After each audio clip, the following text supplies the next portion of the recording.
আলহামদুলিল্লাহ, আল্লাহ আমাকে এত ভালো মনের একজন জীবনসঙ্গী দিয়েছেন, যে মানুষের মুখে হাসি ফোটাতে ভালোবাসে।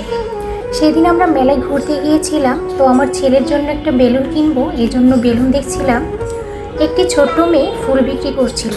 হঠাৎ এসে আমার হাজবেন্ডকে বলল, আমাকে একটা বেলুন কিনে দিবেন।